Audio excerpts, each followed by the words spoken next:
The case of Gu Huaping or Huaping, also known as Alice Guo, who managed to evade Philippine law enforcement and settle in a villa with the help of a lady monk she claimed to have met in a mall, reads like something out of a poorly written mystery novel.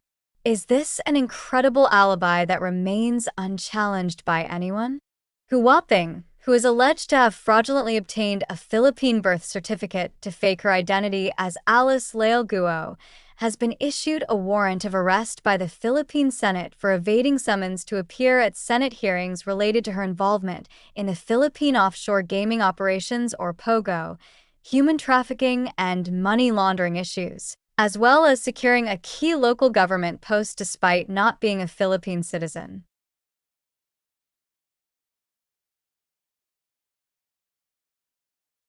A monk is a man who has taken religious vows of poverty and celibacy to lead a life of disciplined spiritual practice. Monks are found in nearly every religion and are known for their devoted focus on their faith. Female monks, who also wear robes and shave their heads, are typically called bhikkhuni or bhikshuni in Buddhism, and they follow similar vows and practices as their male counterparts. They're also referred to as nuns. Monks lead lives of solitude, focused on prayer, silence, study, penance, and connecting with the divine. While they are not necessarily alone, they embrace an austere lifestyle marked by simplicity and often poverty. They practice humility and obedience, relinquishing personal attachments, including property. Monks typically sustain themselves through self-raised food and share their provisions with others. For additional needs, they rely on alms or donations. There are different types of monks. Cenobites live in communities under shared rules. Hermits live alone for spiritual practice. Anchorites choose isolation, and hesychasts focus on inner stillness and prayer. Each type has its own way of living and community involvement. Relatedly, modern contemplative monks, including those from mendicant orders, often lead solitary lives, spending most of their time in their cells or quarters for prayer and meditation. They're self-sustaining, growing their own food, raising poultry, and creating items for personal use as well as for sale to generate funds for their needs. In Asia, particularly in Buddhism, monks often rely on donations from laypeople to support their lifestyle. Traditional practices include almsgiving, where monks receive food and basic necessities from the community.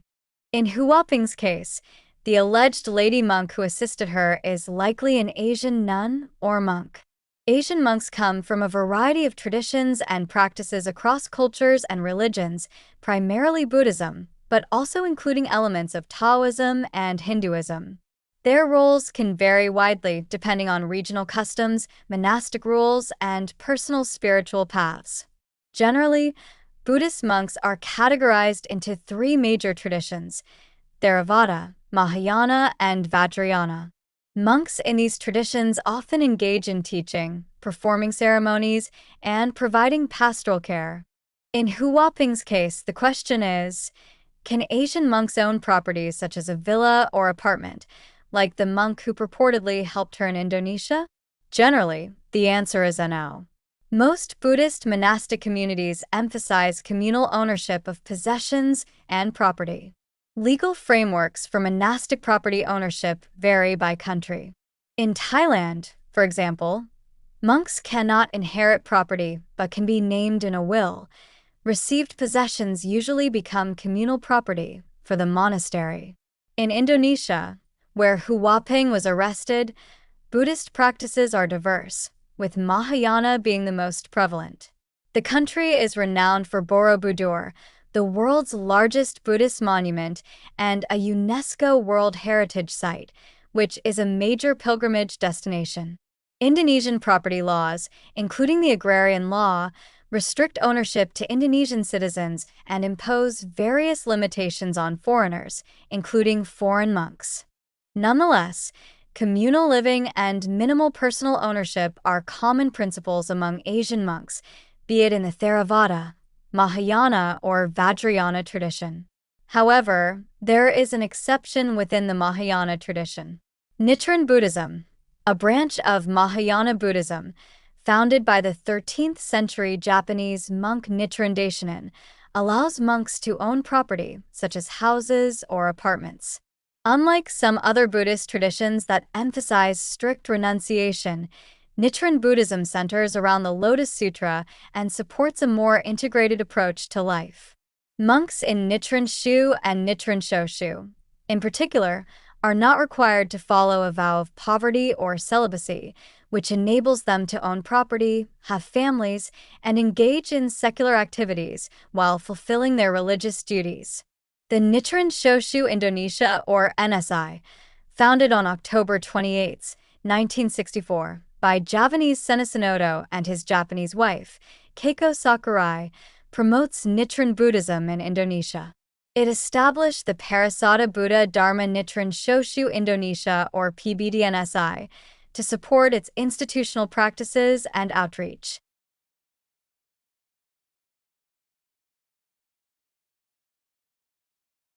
Con artists that dress up in habits of clergies or monks and individuals engaged in fraudulent spiritual movements can easily exploit vulnerable individuals through sophisticated tactics. Similarly, panhandlers disguised as monks are increasingly common. Reports indicate that individuals posing as monks are deceiving the public for financial gain. So-called fake monks and nuns, both males and females, have been reported throughout Southeast Asia and in other countries including the US, Canada, Australia, New Zealand, Japan, and China, who are involved in exploiting the goodwill of tourists and locals. In places like Hong Kong, Vietnam, and Thailand, panhandlers dressed as monks solicit donations under the pretense of charity, using deceptive techniques and false identities. These scams are particularly prevalent in public and tourist-heavy areas, where victims may be less vigilant. The operation of fake monk syndicates has also been reported, suggesting that these groups recruit individuals from countries like China, promising lucrative earnings as fake monks abroad. These criminal rings exploit the spiritual imagery associated with monks to deceive unsuspecting individuals into giving away their money. In addition to direct scams, these groups are believed to have elaborate networks to evade law enforcement, making it challenging to manage or curb their activities effectively. Authorities and organizations are actively raising awareness to help people identify scammers. Genuine monks typically do not sell items or aggressively solicit donations.